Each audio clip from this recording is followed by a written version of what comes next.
Hello guys, কেমন আছো সবাই? চুলটা অনেক বড় হয়ে গেছে, সামনে পুজো আসছে, প্রচন্ড ভিড় হবে। ভাবলাম হেয়ার কাটিংটা করে নিই আমাদের গুড্ডু ভাইয়ের কাছে। গুড্ডু ভাই, হেয়ার কাটিং হবে তো? হ্যাঁ নিশ্চয়ই হবে। টাকা পয়সা লাগবে? কোনো কিচ্ছু লাগবে না, ফ্রিতে সার্ভিস দেবো, কিন্তু কাটিংটা একটু সুন্দর দেওয়ার চেষ্টা করবো তোমার। গাইস আমাকে ফ্রি সার্ভিস দেবে বলেছে। তুমি একটা হেয়ার ড্রেসার চেষ্টা থ্যাংক ইউ সো মাচ, লুকটা চেঞ্জ করে দেওয়ার চেষ্টা থ্যাংক ইউ সো মাচ। তো গাইস দেখতে থাকো হেয়ার চলো, কাটিংটা। দেখা যাক। তো এনার লুক চেঞ্জ করতে এই হেয়ার ড্রেসার পারবে আমরা ফের না ওরকম কোনো ব্যাপার না বস, সবাই ভালো সুন্দর ইনি কাটবে না, এনার ইচ্ছা নেই।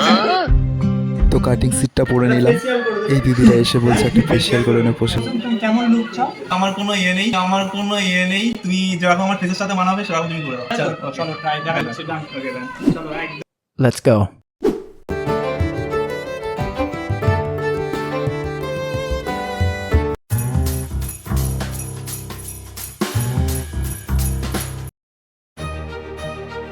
তো হেয়ার ড্রেসার মিলে কাজ চলছে, দেখো এই একজন, এই সাইডে একজন, দুজন মিলে কাজ চলছে।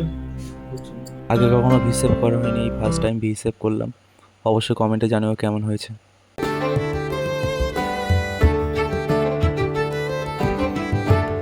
তো কাটিং প্রায় শেষ হয়ে গেছে, আমাকে পুনরায় করে সেটিং করে দিচ্ছে। আলটিমেট আমাদের কাটিং কমপ্লিট হয়ে গেল। Do you like my service? So beautiful. সত্যি অসাধারণ কাটিং করেছে, একটা কথা না বললেই নয়, সেলুনে সবাই চলে গেছে কিন্তু আমার গুড্ডু ভাই থেকে গেছে আমার কাটিং করার জন্য।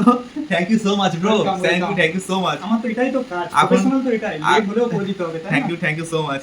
আর এখন বাজে প্রায় 11টার কাছাকাছি বেজে গেছে, 11:15 বাজে। সবাই সেলুনে সবাই চলে গেছে, আমার জন্য গুড্ডু ভাই এখনো অবধি আমার কাটিং করে যাচ্ছে। তো আমি বললাম গুড্ডু ভাই তোমার তাড়াতাড়ি চলে যেতে পারো, তো ও বললো না আগে কাটিংটা তোমার কমপ্লিট করবো তারপরে যাবো। সো এত সুন্দর কাটিং করেছে, সত্যি সত্যি খুব সুন্দর কাটিং করেছে, একবার দেখিয়ে দেবো? সত্যি খুব ভালো। একবার সবাইকে দেখে দাও কাটিংটা।